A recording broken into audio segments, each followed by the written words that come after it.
दीपावली राति रे जुआ काहींकी खेलती।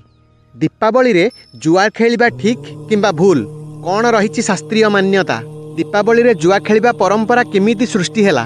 आसंतु जानिबा दीपावली राति रे काहींकी जुआ खेलती एवं एहार पौराणिक सत्यता।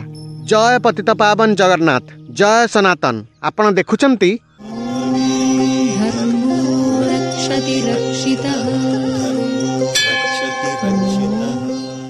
दीपावली दिन अनेक स्थान रे जुआ खेलिबा परंपरा रही।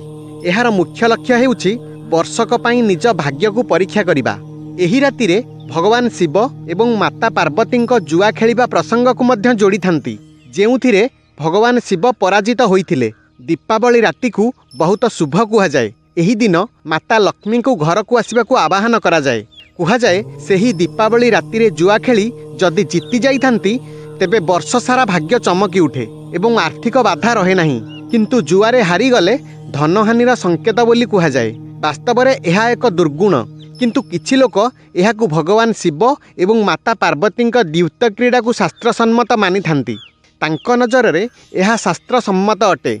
एक दुर्भाग्यर कथा जे लोके शास्त्र रे कुहा जाइथिबा सत्कर्म संबंधी निर्देश को पालन करंती नहीं, किंतु दुर्गुण को शीघ्र ग्रहण करि नियंती। पौराणिक कथा अनुसारे दीपावली राति रे भगवान शिव एवं माता पार्वती जुआ खेलिथिले। भगवान शिव एवं माता पार्वती मनोरंजन उद्देश्य रे खेलिथिले। सेहीपरि दीपावली रे परिवार मध्य परस्पर भल पाइबा एवं संपर्क रे प्रगाढ़ता आनिबा उद्देश्य रे मनोरंजन रूप में होइथाए। कारण जेपरि परिवारर समस्त सदस्य गोटिए स्थान रे बसी मनोरंजन करि परिबे, किंतु दीपावली राति रे भगवान शिव एवं माता पार्वती द्वारा जुआ खेलिबा प्रसंग कौनसी ग्रंथरे प्रामाणिक भाव देखा मिले नहीं। जुआ एपरी एक खेल जहाँ पाई मनुष्यंक कथा छाड़न्तु भगवान को मध्य हैरान हेबाकु पड़िथिला। जुआ एक सामाजिक दुर्गुण हेले मध्य लोकमानंक मानसिकतारे गभीर भाव भरी रही। तास पत्तारे टंका बाजी लगाई खेलिबा किछि नुआ कथा नुहे, किंतु प्राचीन कालरू आज पर्यंत समय अनुसार किछि परिवर्तन होइछि। जुआ आज खेला जाउछि एवं प्राचीन काल रे मध्य खेला जाउथिला। प्रतिवर्ष लोके एही परंपरा को चलाई आसुछंती। देश रे अधिकांश लोकंक घरे जुआ खेल होइथाए। पारंपरिक दृष्टि रे जुआ खेलिबा शुभ कुहा जाए, किंतु आईन एहाकु अनुमति दिए नहीं। हजार हजार वर्षरू एही परंपरा चली आसीछि, सेथिपाई लोके दीपावली रे पूजा करिबा परे जुआ खेलिथांती। महाभारतर केंद्र जुआ खेल ही अटे। दुर्योधन शकुनी साथी मिसी छଳରେ पांडवंकु जुआरे हराई पूरा इंद्रप्रस्थ जीति नेइथिला। युधिष्ठिर बाजी परे बाजी लगाई चलिले एवं हारी चलिले। शेषरे निजकू, चारि भाईंकु एवं पत्नी द्रौपदी को मध्य हारीगले। द्रौपदी वस्त्र हरण हैला। एहा परे 5 भाईंकु 13 वर्ष वनवास जीवाकू पड़िला। केवल गोटिए जुआ खेल सेमानकर जीवन को परिवर्तन करदेला। महाभारत रे थरे भगवान श्रीकृष्ण अर्जुन को कहिथिले जदि युधिष्ठिरंकर जुआ खेलिबा अभ्यास नथांता तेबे तांकु भगवानंक आख्या मिली पारिथांता, कारण तांक पाखरे बाकी सबु गुण थिला, किंतु जुआ खेल अभ्यास पाई बाकी गुण एही बदअभ्यास तले दबिगला। पौराणिक काल परे आधुनिक काल रे मध्य जुआ एवं जुआ घरर उल्लेख देखिबाकू मिले। मधुशाला एवं वेश्यालय मानकरे जुआ खेल हेउथिला।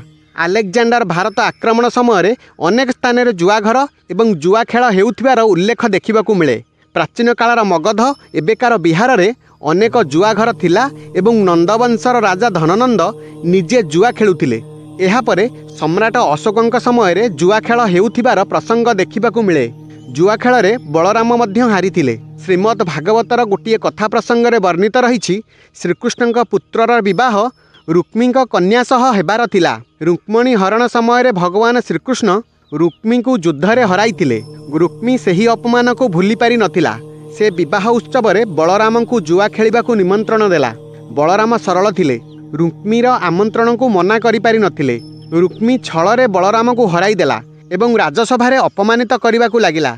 एथिरे बलराम अत्यंत क्रोधरे सेही स्थान रे ही रुक्मी को वध करिदेले। रुक्मीर मृत्यु रे विवाह मंडप रे हाहाकार खेलीगला। एही जुआ खेल विवाह भली उत्सव को बर्बाद करदेला। एही घटनारू जना जाए जुआ खेल केते मारात्मक होई पारे। दीपावली रे जुआ खेलिबाकू अनेक लोक माता लक्ष्मी को आगमन बोली मानती, किंतु धर्मशास्त्र जुआ को गोटिए व्यसन अर्थात खराब परिणाम जानी मध्य एहाकू अभ्यस्त हेबाकू कुहा जाइछि। जेपरि निशा सेवन एक व्यसन, ଯେଉଁଠି ବ୍ୟସନ ରହିଥାଏ ସେଠାରେ ଲକ୍ଷ୍ମୀ ବାସ କରିନଥାନ୍ତି। ଯେଉଁମାନେ ଜୁଆ ଖେଳନ୍ତି ସେମାନଙ୍କ ପାଇଁ ଗ୍ରନ୍ଥରେ ଅନେକ ପ୍ରକାର ଦଣ୍ଡ କଥା କୁହାଯାଇଛି। ଗରୁଡ଼ ପୁରାଣ, ମହାଭାରତ, ଭାଗବତ ପରି ଗ୍ରନ୍ଥରେ ଜୁଆର ଅପକାରିତା କଥା କୁହାଯାଇଛି। ପୁରାଣରେ ବର୍ଣ୍ଣିତ ରହିଛି ଜୁଆ ଖେଳିବା ବ୍ୟକ୍ତି ଏବଂ ଜୁଆରେ ଛଳ କରୁଥିବା ବ୍ୟକ୍ତି ରୌରବ ନାମକ ନର୍କରେ ଅନେକ ବର୍ଷ ପର୍ଯ୍ୟନ୍ତ ଯାତନା ପାଇଥାନ୍ତି। ଜୁଆ ଖେଳୁଥିବା ବ୍ୟକ୍ତିର ଘରେ ଲକ୍ଷ୍ମୀ ନିବାସ କରନ୍ତି ନାହିଁ। ସବୁ କଥା ଜାଣି ମଧ୍ୟ ମନୁଷ୍ୟ ଏପରି ବଦଭ୍ୟାସର ବଶବର୍ତ୍ତୀ ହୋଇ ସର୍ବସ୍ୱ ହରାଏ। ଯଦି ଏହି ଭିଡ଼ିଓ ଆପଣଙ୍କ ଜୀବନରେ କିଛି ପରିବର୍ତ୍ତନ ଆଣିପାରେ ତେବେ ଭିଡ଼ିଓର ସାର୍ଥକତା ପ୍ରତିପାଦନ ହେବ।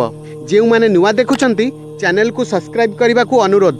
ଜୟ ଜଗନ୍ନାଥ, ଜୟ ସନାତନ।